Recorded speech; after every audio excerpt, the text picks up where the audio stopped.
Boa noite, pessoal, tudo bem? Boa noite, sejam todos muito bem-vindos. Uma live hoje especial, uma live completamente especial para todos vocês e para mim. Alguns amigos, alunos, sejam todos muito bem-vindos. Esperar alguns instantes. Olá, tudo bem, Rízia, minha amiga? Tô vendo aqui alguns alunos. Isadora, seja muito bem-vinda, saudade.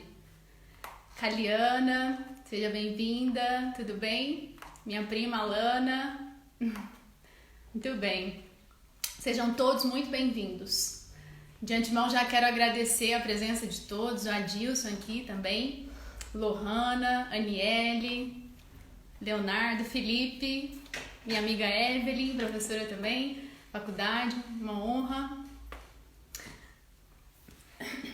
Minha amiga Bruna.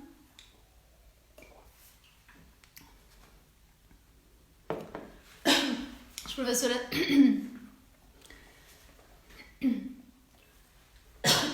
Professor.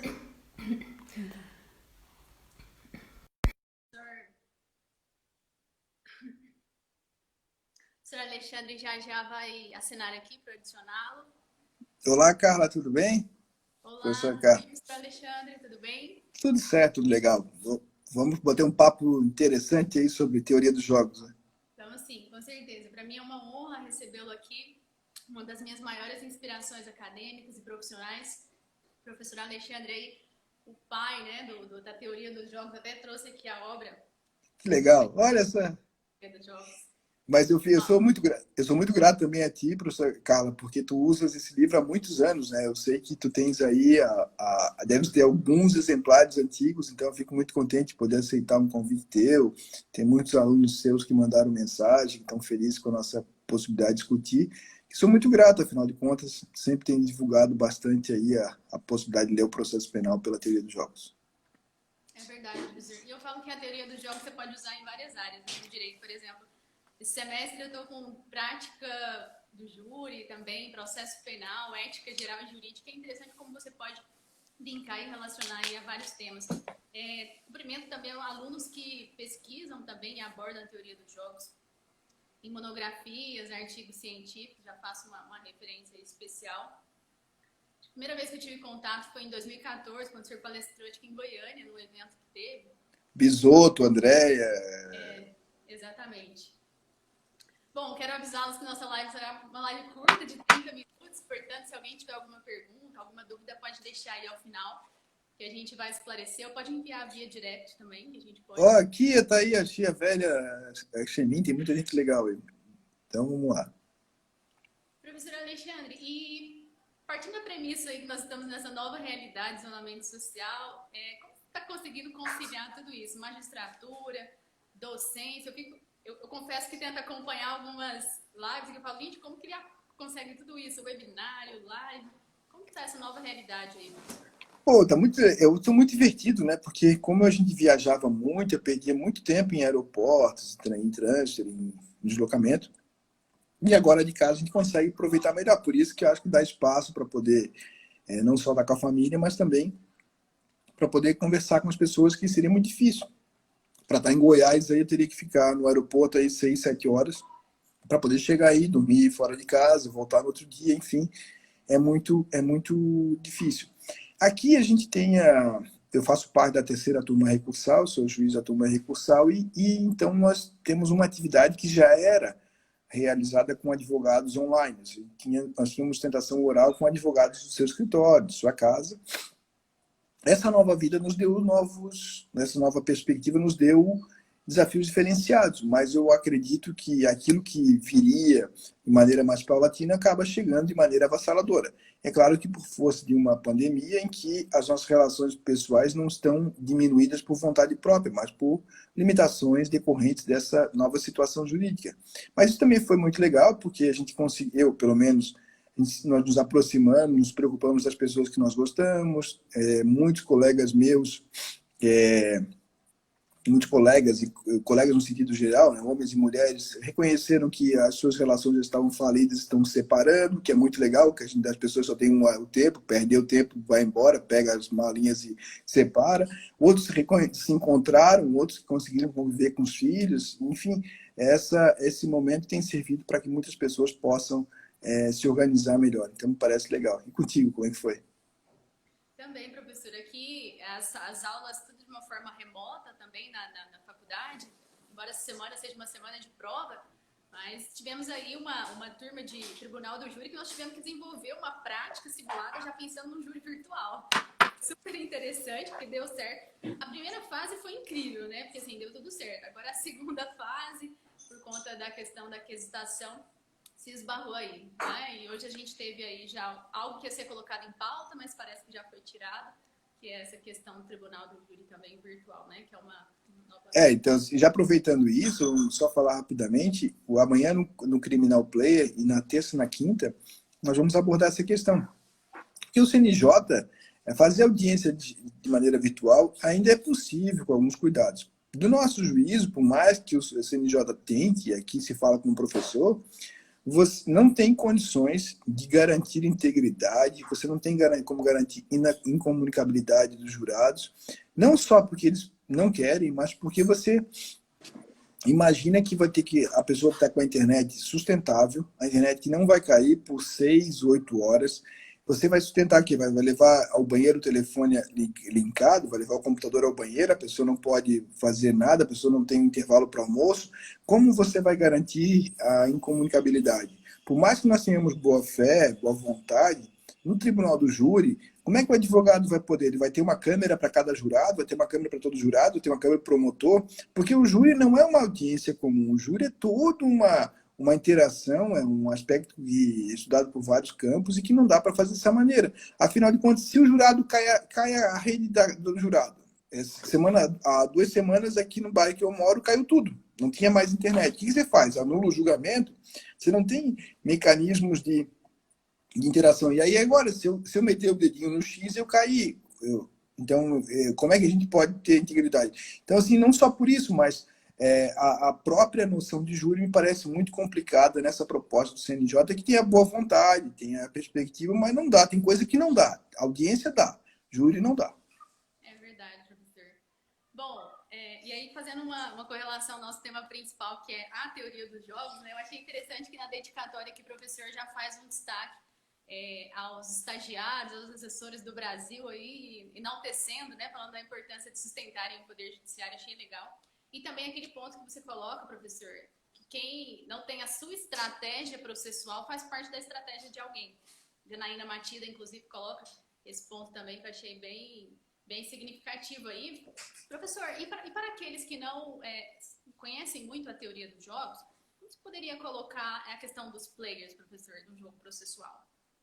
Aqui, esqueci de falar também que está saindo, eu aproveitei e fiz assim, coloquei em dia vários textos, então saiu um livro, o Short saiu em nova edição, que é essa edição aqui pequenininha, né, que é uma edição menorzinha.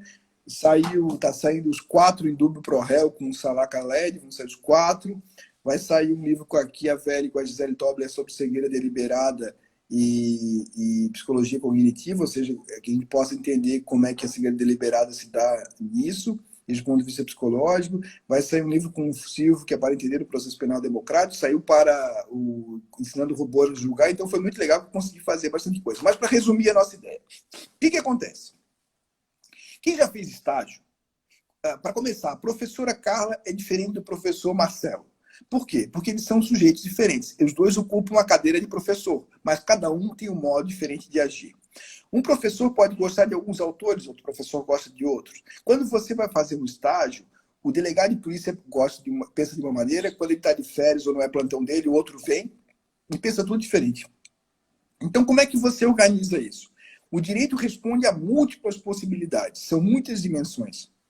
Então, a ideia da teoria dos jogos, na forma como eu busquei organizar, é uma estrutura formal. Ela vai pensar, bom, eu tenho uma cadeira do juiz, eu tenho uma cadeira do promotor, e aí eu posso botar uma pessoa sentada, é a professora Carla. A professora Carla gosta do livro do Alexandre. Então, se ela fosse a juíza, talvez usar o livro do Alexandre seja melhor do que usar o livro de outra pessoa. Se ela gosta do do Auri, você usa o Auri. Então, por quê? Porque ali você começa a ter indicadores de qual seria o comportamento esperado dela. É para manipular? Não. Aqui eu vou defender no livro, tem um capítulo inteiro sobre a questão ética. Quem joga sujo acaba sendo descoberto, quem joga sujo perde a sua reputação. A questão é como eu posso influenciá-la da melhor maneira possível. Influenciá-la dentro do jogo limpo. Influenciá-la fazendo o quê? Fazendo sublinhar os aspectos que ela gosta. Se você pega um juiz que é altamente reacionário, se você começar um pedido de liberdade provisória com Zaffaroni ou com Ferraioli, ele nem lê o resto, porque aquilo lhe impede, é um muro muito alto para ele suplantar. Como assim que você começar alguns autores para nós, que somos juízes que pensamos um pouco diferente, aquilo tem que fazer um esforço para saltar. Quanto mais você torna a petição melhor, mais fácil. Aliás, tem hoje pensar em visual law, tem o Bernardo Azevedo lá que trabalha muito isso, tem uns podcasts que nós fizemos com o Felipe. Então, tem muita coisa que está sendo trabalhada nessa questão do visual law. Mas o grande desafio é manter a atenção. Depois eu tenho que saber quem está sentado em cada cadeira. Depois que eu sei quem está sentado em cada cadeira, quem é o delegado, quem é o juiz, quem é o promotor, quem é a delegado, quem é a juíza, a promotora, é que eu tenho que saber quais as regras. A Carla é a juíza, ela pensa o processo como? Ela faz pergunta, não faz pergunta? Então, como é que a gente pode organizar as expectativas de comportamento da Carla e não do juiz imaginário? Eu transformo o processo com uma experiência de interação. Quando eu faço isso, eu consigo buscar... a Carla é uma juíza que busca proteger as mulheres no âmbito da violência doméstica. Legal. Ela não está nem aí. Ela é racista, ela é feminista, ela é machista. O que ela pensa? Isso não faz diferença? Faz toda a diferença na hora que você vai organizar o quê? Qual é o engajamento dela? Qual é a recompensa subjetiva e não dinheiro? Né? Qual é a recompensa subjetiva? E quais são as táticas e estratégias que você vai usar? Isso serve para tudo, né, Carla? Não é só para o direito penal, para a vida serve. E aí a gente vai usar algumas metáforas que são construídas na teoria dos jogos do ponto de vista do ramo da matemática, mostrar como isso é feito, por exemplo, na colaboração premiada, o que significa a prisão, o que é dilema do prisioneiro, o que é dilema do corajoso. Então, tudo isso é regado a um certo jeito diferente, que me autoriza a escrever um pouco mais debochado, um pouco mais repetindo algumas coisas, para que pudesse compreender que o processo penal tem um plano normativo? Tem. Você precisa saber de lei? Sim. Você precisa saber das diversas interpretações de lei? Sim. Mas existe um contexto de interação humana que se dá entre pessoas, e quanto mais eu puder entender como isso opera, mais eu tenho ganhos significativos na busca dos meus resultados dentro das regras legítimas. É verdade, professor. E esse jogo processual, principalmente partindo da premissa do processo penal, você tem ali uma fase investigativa que hoje, inclusive, com essa plataforma e métodos remotos, né, para pessoas que têm condições financeiras, está tudo certo. Tem ali os seus depoimentos, tudo de forma pelas plataformas Google Meet, Zoom, enfim. Agora, para o jurisdicionado, por exemplo, para o escritório particular, está tudo certo. Agora, eu trabalho também no núcleo de prática jurídica da União Evangélica, em que nós temos lá um jurisdicionado com uma parcela deficitária em relação a pessoas vulneráveis, de hipossuficiência. Aí você tem toda uma questão de estrutura, né, em termos de uma internet que não é de boa qualidade, não falta notebook, enfim, tem todo esse problema também em razão aí da estrutura. Da exclusão digital, que é uma realidade. Então, assim, e é uma exclusão digital, e já que você tocou nesse tema, Carla, que é assim, hoje eu pesquiso na universidade, esse livro que está saindo meu, pela EMAIS, que é Ensinando Robôs a Julgar, tem uma questão que é da paridade de armas. Durante o processo penal, você é um professor de processo penal, fala de paridade de armas. Só que o que a gente coloca hoje, o que eu acho que a gente coloca hoje é a questão da paridade de armas digital. Se você tem um jurisdicionado que tem até exclusão digital, não basta ter acesso à internet. Hoje, boa parte daqueles processos em que o Ministério Público opera, eles têm unidades de inteligência, a polícia tem unidade de inteligência. Se você é chamado num processo, você precisa ter pelo menos programas para rodar os dados que são entregues para vocês. Então, a disparidade digital gera uma disparidade no que se refere à possibilidade de o exercício de um direito de defesa legítimo. Então, a gente, por exemplo, O Ministério Público usou o Cellebrite para extrair os dados dos celulares e que for. A defesa não tem Cellebrite, mas ela tem que ter. O Estado tem que fornecer o Cellebrite para que ela possa buscar os elementos disso. Então, é essa questão que hoje me parece importante, porque você tem gente que está sendo defendida por profissionais do direito com boa vontade, com boa intenção, e que tem um gap digital que faz com que eles tenham uma defesa que não é a defesa adequada. E não é por má vontade, é justamente pela disparidade. Você tem um Uno Mille e o Ministério Público está disputando com uma Ferrari. São 2 carros, cada um tem um carro. Só que quando você vai abrir o motor de um é 1000, o motor do outro é turbo. Então você não tem como correr na mesma pista. Essa dificuldade é uma dificuldade que precisa ser enfrentada pelo processo penal brasileiro. Exato, professor. E puxando o gancho aí para essa questão digital, que o senhor muito bem colocou, a importância aí desse operador do direito 4.0 ou o advogado 4.0.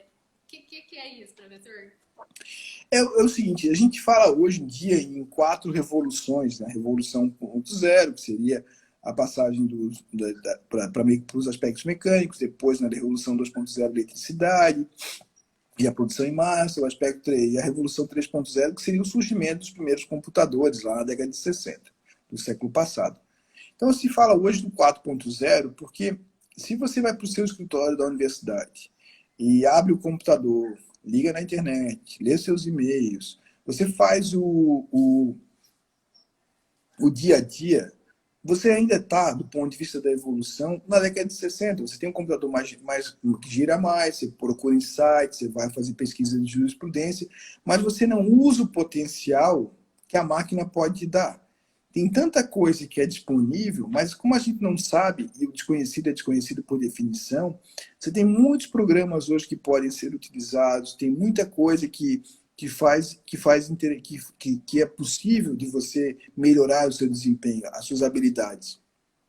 Por isso que se fala de uma advocacia, de um judiciário 4.0, em que você acopla a sua atividade cotidiana às potencialidades que a máquina lhe proporciona. Nesse livro que eu estou fazendo aí, que está lançando com o Daniel, o livro está lá R$ 34,90, aliás, é menos que o McLanche Feliz, como eu vivo dizendo.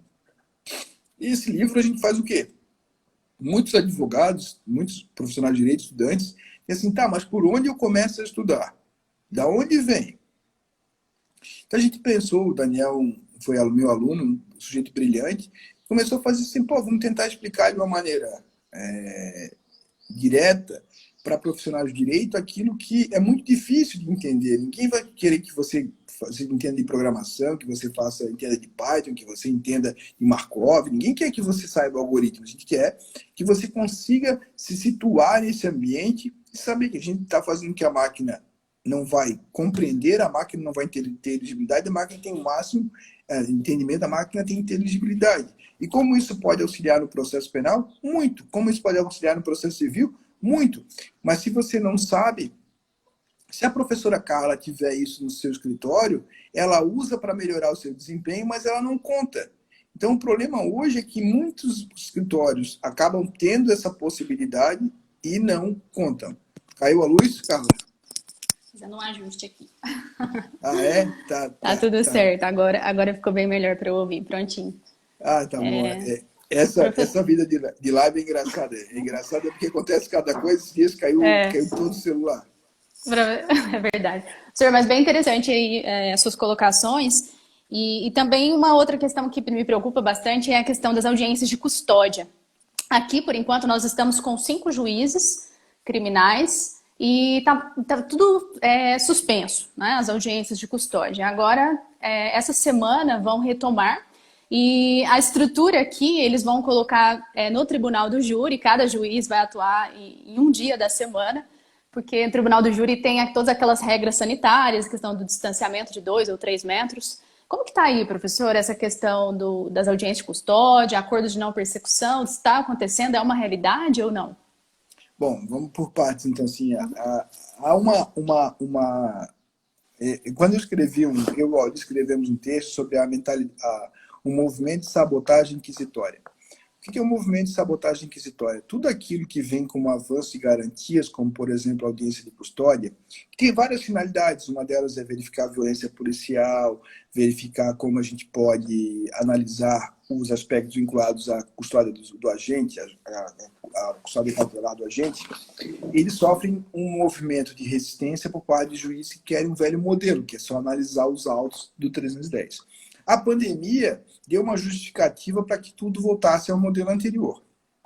E os tribunais, em alguns casos, demoraram para reagir. Então, é muito legal que começa agora. O Beron Rocha entrou com uma reclamação no CNJ contra o Tribunal do Ceará, dizendo, ó, o Tribunal do Ceará está usando a recomendação 62 só no que interessa, não está usando em tudo. Então, tem que fazer custódia também. Então, os tribunais têm vindo nesse sentido para fazer a custódia.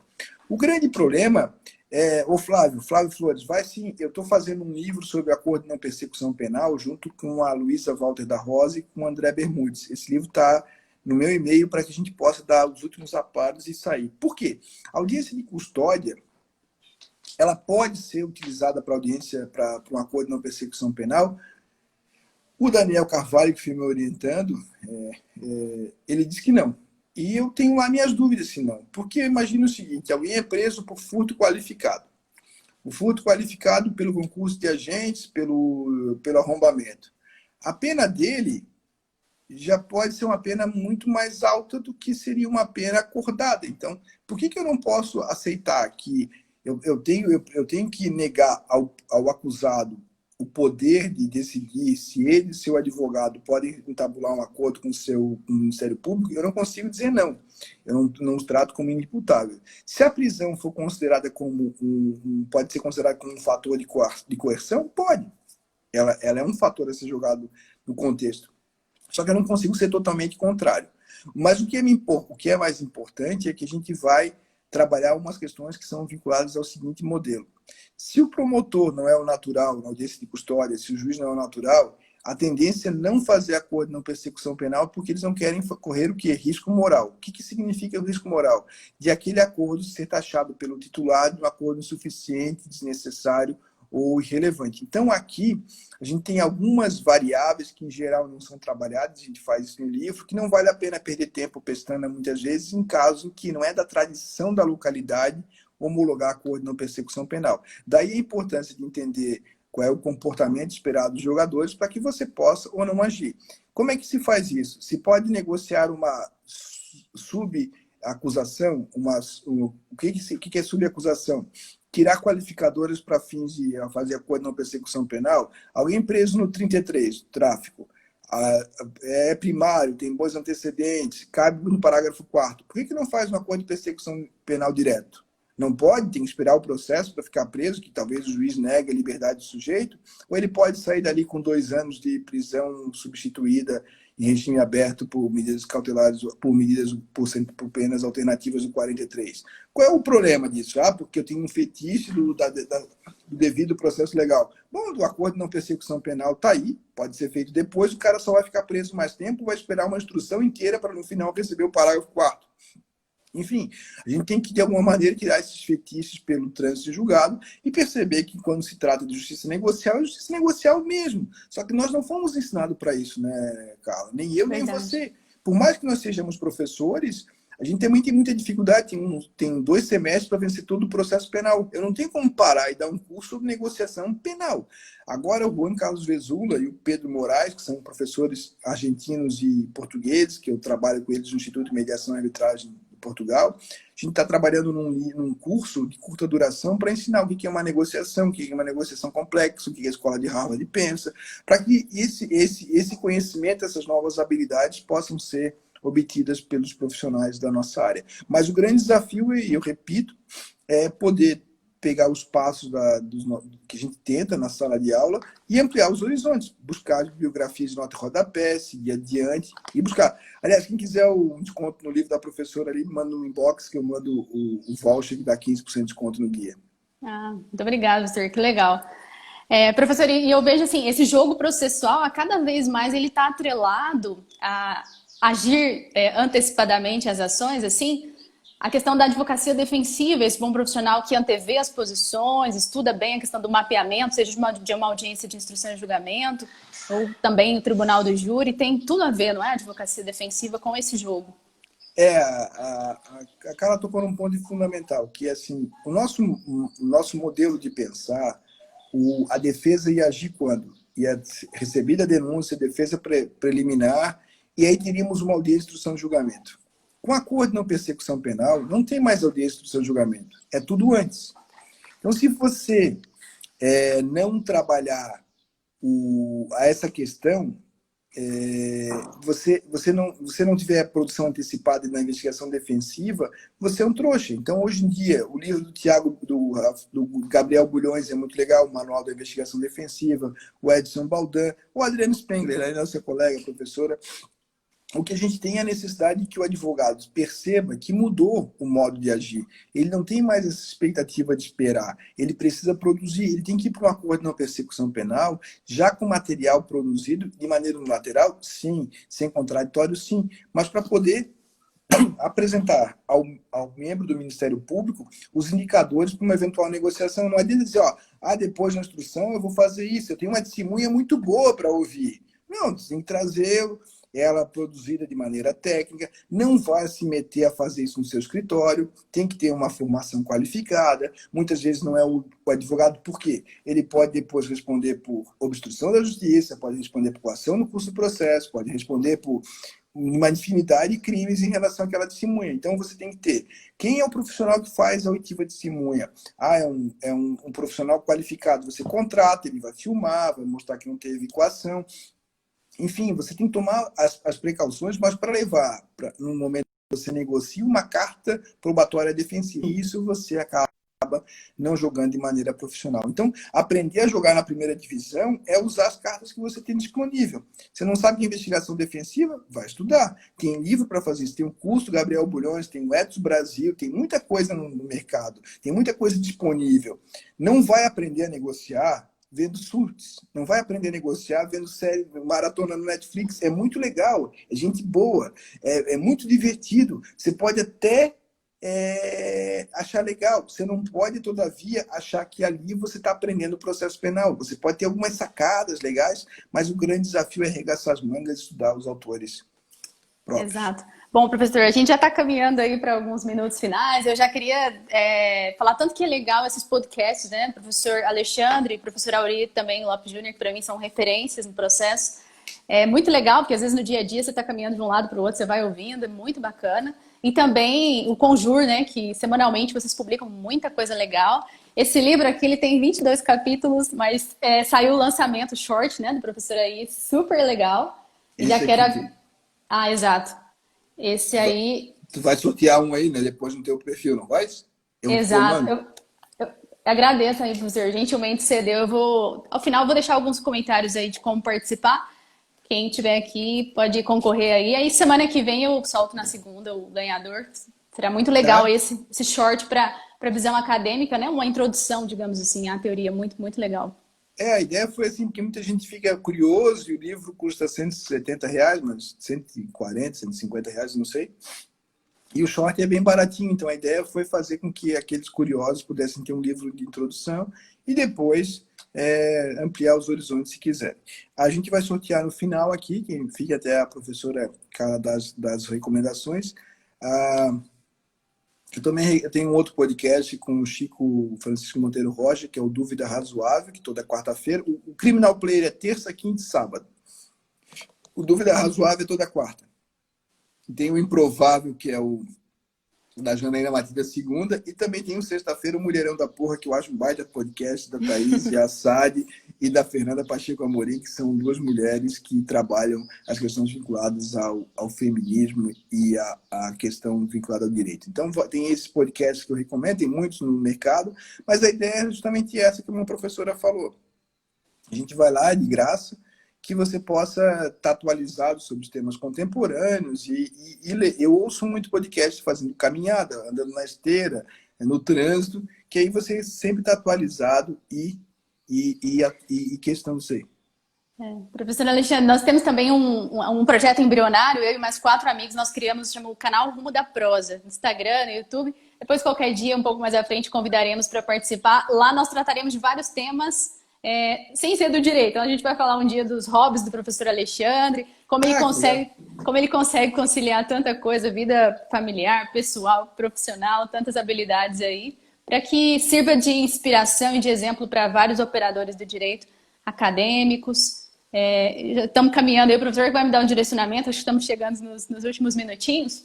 Eu quero agradecer todos os nossos convidados, vejo aqui muitos amigos, alunos, companheiros, e eu quero deixar aí uma mensagem mesmo de gratidão ao professor Alexandre por ter disponibilizado aí um tempo, sei que é muito compromisso, e talvez deixar um aperitivo aí que o professor Alexandre possa, talvez numa outra oportunidade, a gente adentrar mais, mergulhar na questão da inteligência artificial, que sei que o professor é um conhecedor, questão de novas tecnologias, jurimetria e tantas outras ferramentas, não é, professor? Eu te digo que agradeço muito, Carla, tu sempre fosse muito acolhedora em relação às minhas propostas aí em Goiás. Eu sei que teus alunos acabam ouvindo muito falar de mim, por isso que sou grato. A gente tem essa perspectiva de poder crescer juntos e pensar um processo penal democrático. Então, faz o seguinte, para a gente terminar, me faz umas 2 perguntas lá que vocês fariam no Rumo da Prosa, que a gente antecipa aqui que pergunta. O rumo da prosa seria assim, como que você consegue conciliar, porque lá é tudo de hobby, do que você gosta de fazer, o que você pode compartilhar aí com os colegas a respeito das suas habilidades, hobbies, viagens, enfim, o que você quiser falar aí. Bom, assim, vou responder então a pergunta assim, como é que eu consigo conciliar? Também não sei, então eu vou fazendo. Por exemplo, o WhatsApp é uma coisa que é sorteio, então eu respondo às vezes por hora 15 minutos de WhatsApp. Só que está com 200 e poucas pessoas, 200 e poucas mensagens que eu não consigo responder. Então, assim, esses dias eu fui ver qual era a última mensagem que eu tinha, era de 2016, a última pessoa que eu não respondi no WhatsApp. E aí foi ficando, então agora eu não tenho mais nem coragem de responder, porque se eu fosse ficar o tempo inteiro, a gente não faz. O que eu faço para ler? Uma das coisas que eu fico que acho que vale a pena dizer. Eu leio um livro e anoto, risco o livro inteiro. Depois que eu risco o livro inteiro, eu faço um fichamento daquele livro. E pode parecer uma bobagem, mas quando você quer usar, onde é que está o livro, que página está, eu não sei mais. Então, de alguma maneira, eu busco fixar os temas principais, faço um fichamento que seja próprio do que eu estou pesquisando, e assim, do referente que eu estou usando, mas eu acabo fazendo isso. E o que eu gosto de fazer mesmo é ler. Eu gosto de ler e ficar achando conexões nas coisas mais malucas. Eu acho que o livro do Feynman é bem isso mesmo.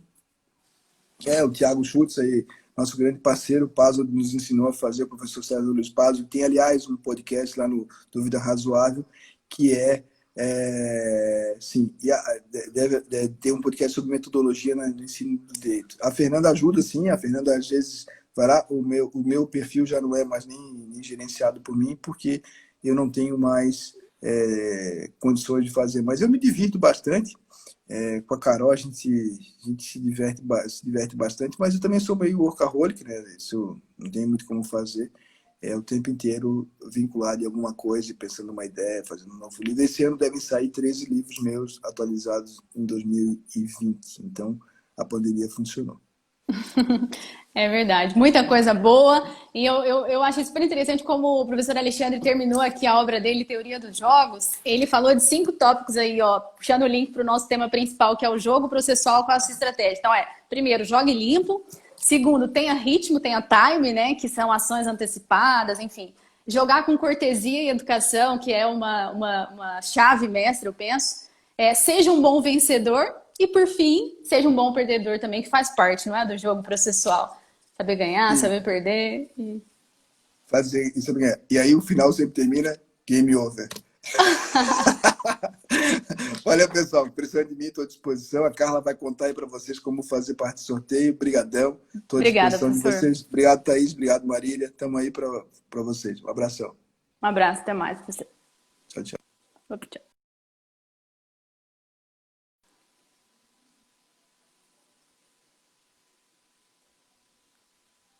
Só encerrar aqui.